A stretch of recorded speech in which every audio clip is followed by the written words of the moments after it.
तात शुक्र सुत कथा सुनायूं, बान प्रताप प्रभु ही समझायूं। मास दिवस मोहु नाथ न आवा, तो पुनि मोहि जितई नहीं अपावा।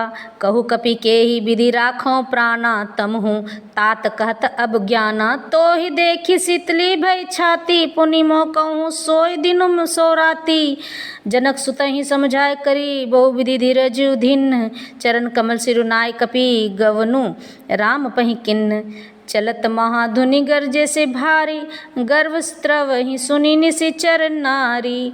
नाद सिंधु ए पार ही आवा, सबद किली किला कपिन सुनावा। हर से सब बिलो की हनुमाना, नूतन जन्म कपिन तब जाना। मुख प्रसन्न तन तेज बिराजा, किने सी राम कर काजा।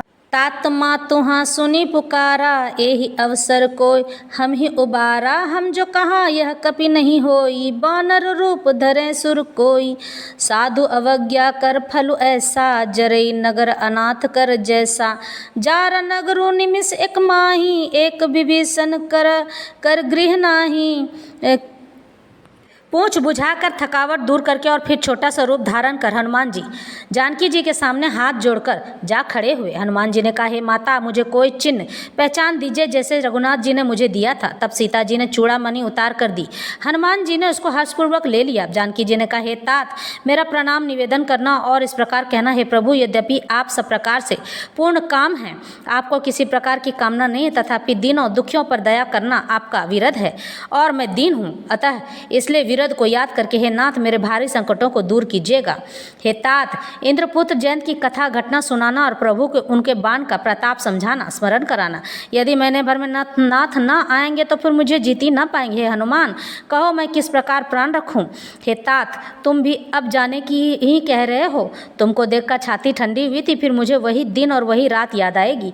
हनुमान जी ने जानकी जी को समझाकर बहुत प्रकार से धीरज दिया और उनके चरण कमलों में सिर नवाकर श्री रामचंद्र जी के पास गमन किए। चलते समय उन्होंने महाध्वनि से भारी गर्जना किया, जिसे सुनकर राक्षसों की स्त्रियों के गर्भ गिरने लगे।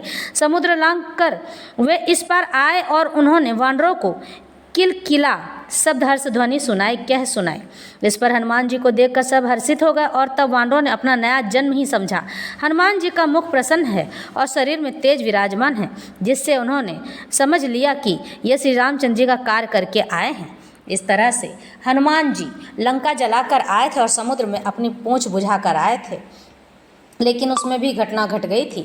यह घटना अगले सुंदरकांड के प्रसंग में मिलेगा। आज का प्रसंग यहीं समाप्त।